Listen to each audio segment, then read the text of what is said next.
Hey guys, welcome to Entertainment Talk Nation. I'm your host Rob.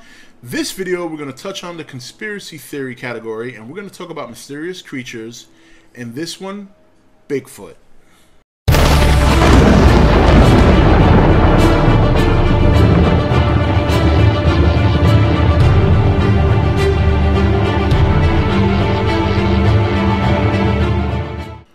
Okay guys, welcome back. So, Bigfoot, very well known. This whole mystery surrounding this mythical creature has been around for many years, and I think overall, we never really know what's out there. There's certain regions of the earth that have not even been, surveyed or studied or researched or even remain uncharted. A good example is like the ocean. I mean, there's only so much of the ocean we can cover because we can only go a certain depth before it's just too dangerous for us. With that said, the Bigfoot theory or the Bigfoot belief has been around for so many years, and I never like to sit here and say that ultimately something doesn't or does exist. And when it comes to Bigfoot, I do find it very hard to believe, but at the same time, I'm not going to sit here and 100% say that it's not possible. Anything is possible. Science does a good amount of math and uses a good amount of physics and things of that nature to come up with evidence as to why something can or cannot happen or can and cannot be. With that said, Bigfoot's been studied for so long now that I think from a logical standpoint, if something that big and something that significant existed, I'm sure we would have had something better than just random sightings or evidence that unfortunately for the most part has been proven to be false. There have been so many hoaxes that any sort of credibility that someone may come out with is put into question right away, and many times written off by skeptics or scientists who believe they know better.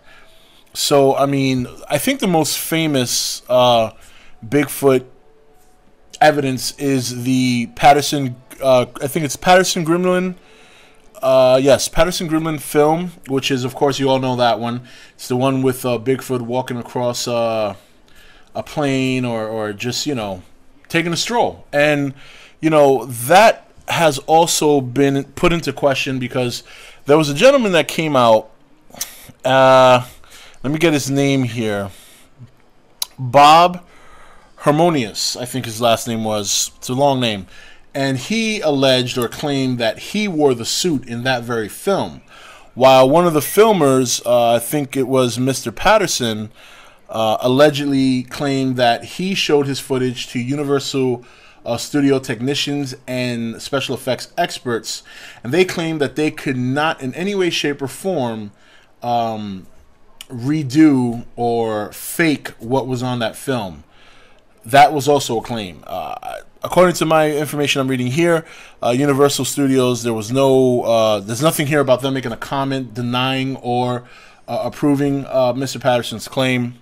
But you know what? I mean, the overall thing of it is this, I think the problem when it comes to situations like Bigfoot or Loch Ness or any of those creatures is that there's so many people who hoax it that at this point people are just like, yeah, whatever. Bigfoot, sure. And if you remember the one from a couple of years back, the gentleman who claimed that they had a dead Bigfoot on ice, it was reported on CNN. It was all over the news because it was so believable at the time. It looked so real. And finally, when there was a press conference and they brought the Bigfoot out, as it thawed from being on ice, people realized that the head was hollow, the feet were rubber, and it turned out to be a hoax. And it was a horrible hoax because there was one major, excuse me, there was one major Bigfoot investigation organization that actually paid these men $50,000. So, I mean, when you get a hoax of that magnitude, that the whole news and everybody gets involved, and it turns out to be fake, that once again takes away any potential credibility that somebody might have if they have sufficient evidence. And here's the unfortunate part.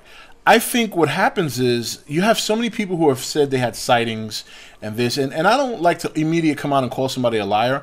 I'm not saying I immediately believe them either, but I try to keep a fair objective, because I try to put myself in a position where, what if I really saw a Bigfoot? I'm talking a clear vision of Bigfoot, no doubt, 100% sure it's him.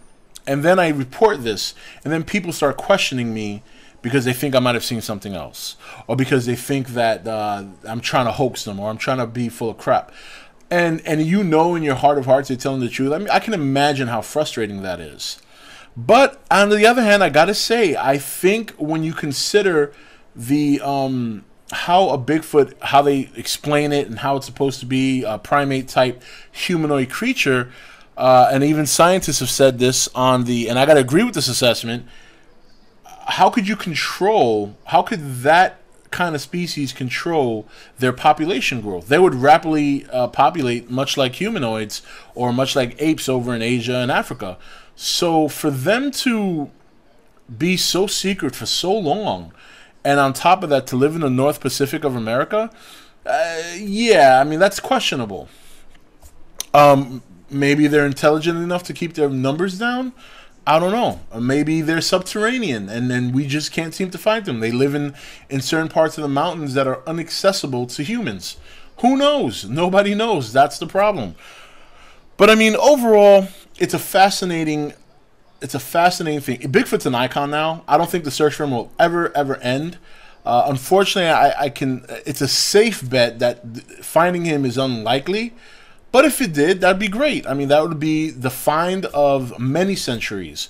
But overall, I think Bigfoot, as compelling as it can be, as compelling as some of the evidence that has not been hoaxed can be as well, I think overall, you know, probably unlikely that he exists. But nonetheless, he's an icon in America. There are people who work hard to research and find him, and for their sake, I really hope they do, because I know how much work some people out there have put into looking for this creature, and they've dedicated their lives and they've invested quite a bit of money into finding him. So for their sake, I hope they do. So I would hate to see work like that go to waste, but it's not something I would invest in personally. But we'll see what happens. You never know, right? So that's pretty much it on Bigfoot. I mean, we pretty much know the story. We know the film. We know the evidence. We know the hoaxes. But what we don't know is whether or not the man or the creature, or both, whether or not he exists. Take it easy, guys. See you next video.